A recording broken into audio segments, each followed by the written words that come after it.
I'm Mrs. Peterson, and I'm joined with Ella and Thomas. And we're here to read you one of our favorite books ever. It's called The Pirates Next Door, starring the Jolly Rogers. And if you can see, we have just loved this book to bits and pieces. So it's almost falling apart. And you might have a book like this that you love so much you just almost broke it. But we love it, so we still read it. It's written by Jonny, Duddle, and he is the artist and the illustrator. Sorry, the author and the illustrator. So, The Pirates Next Door, featuring the Jolly Rogers. One clue about this book is that in every page you might see a little octopus in each page. It's kind of like something we found every time we read it. Mm-hmm. And there are little octopi and pirate skeletons and things like that. There are clues on the pages if you can see them. And sometimes in each page there is a clue that that person is related to pirates or their ancestors are related to pirates. Don't give it away. Okay. Here you go. Matilda lived in Duddle-on-Sea, a gloomy seaside town. Too busy in the summer, and in winter it shut down. There weren't too many kids around, and none on Tilda's street. But the lawns were mowed, the cars were washed, and the hedges trimmed and neat. The house next door had been for sale since Tilda was a baby. She hoped a family would move in, with a girl her age, or maybe a boy, a pirate boy. Ahoy! He had no shoes, an eye patch, and a wooden-legged dog. A pirate ship with treasure chests and barrels full of grog. He said, "We're the Jolly Rogers. We'll be anchoring next door. We've sailed the 7 seas, but now we've had to come ashore. That's my mom over there digging up the grass. I feel a little land sick, but she says that it'll pass. That's Dad over there. That's Dad over yonder. That's the captain of our crew. He likes to shout, 'Arr!' a lot, 'cause that's what pirates do. Grandpa won't set foot on shore. He says he can't bear dry land. Last time he left the ship, the king checked off his hand. That urchin there's called Nugget. She's a rascal, as you'll see, though she can't fire a cannon yet because she's only 3.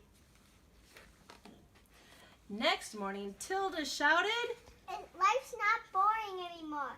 Isn't it fantastic that those pirates moved next door?" But Mom and Dad were not impressed. The neighborhood will sneer. The way they dress, the way they speak, they won't fit in around here. Their kids are always playing with the most alarming toys. We'd rather you were friends with normal girls and boys." On Monday morning, Jim Lad came to Matilda's school. Though no one else would sit by him, Matilda said, "You're cool. You ain't so bad yourself, young lass. For land folk, that is rare. Though I'm a scurvy sea dog, you'll be okay right there." The teacher said Jim should wear shoes, and his uniform was wrong. She wrote a note, but Jim replied, "I won't be staying long. We're only here a little bit, so Dad can fix our ship. We ain't cut out for life on land. This stay will be just a blip. Keep going. We're the Jolly Rogers, and we need to be at sea. School's just grand, but understand, it's a pirate's life for me." After school, a neighbor came around for cake and tea. Her name was Mrs. Bumble, from number 33. Miss Pinky called town council to see what they could do. She didn't live through 2 world wars to have pirates spoil her view. Isn't it disgraceful on such a lovely street? Why, they don't even keep their front lawn looking neat. Said Miss Devine, who lived at number 89. They have to go. Their teeth are black. Their nails are too. This really, truly just won't do. They never wash. Their kids have lice. They also just don't smell that nice.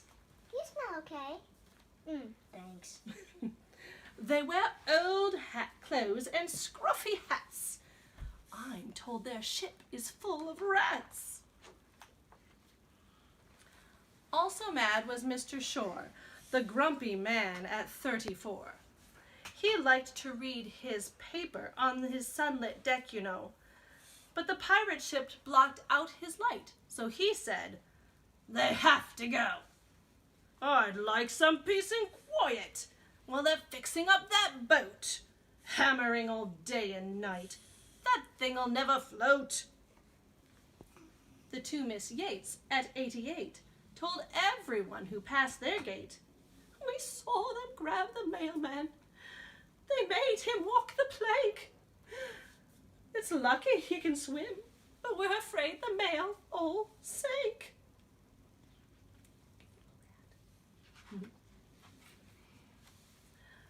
"They scared the ducks," said Mrs. Snooks, "and terrorized the park. They boarded people's rowboats and fired cannons for a lark." "That's my boy." Driving home from bingo, Mrs. Plum got quite a fright. They were digging up the roadside in the middle of the night. "They have cutlasses," said Mr. Brown. "They'd love to run you through. They'll steal your gold, or so I'm told. Whatever shall we do?" Mrs. Bevan, from 87, marched to the town hall. She said she'd collected a petition, 50 signatures in all. It says, fewer pirates, more nice people. They're digging holes and fighting fights. It's the beginning of the end. I've lived here for years and years. So have all my friends. Before you know it, there'll be more. We'll all have pirates right next door. The Jolly Rogers cannot stay. You must make them go away. That night, there was a tapping at Matilda's window pane. I've got something. Outside, Jim whispered, I've got something to explain. "Keep going a little louder so I can hear you." Whenever we stop somewhere new, the neighbors are unkind. To show them pirates aren't so bad, we leave some things behind.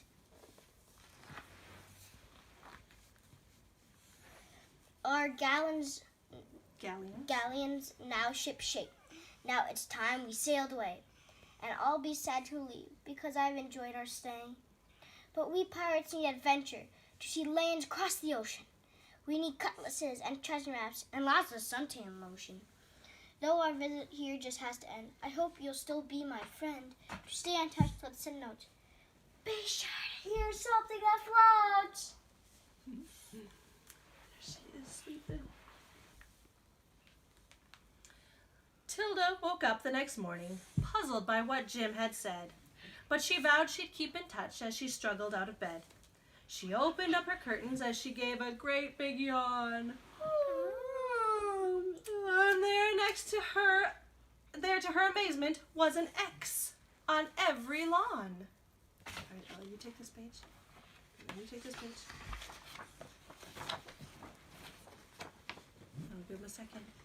And at every X, there was something there.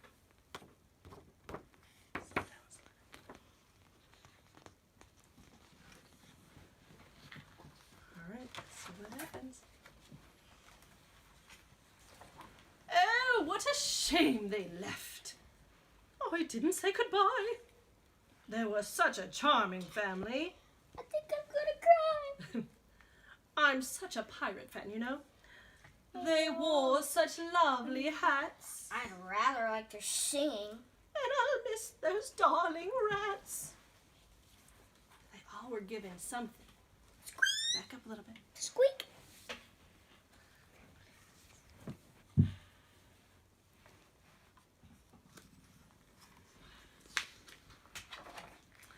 After that, the town went on landlubbing happily. Matilda now goes fishing in the jetty by the sea. She's waiting for a message to wash up on the shore from her very special pirate friend, the one who lived next door. So now that it's summer, you can come aboard our ship. We'll pick you up next Tuesday for a special pirate ship, Jim Lad. Woof. And here they come back. Thank you for reading our book. I hope you had a really nice day. Bye. Bye.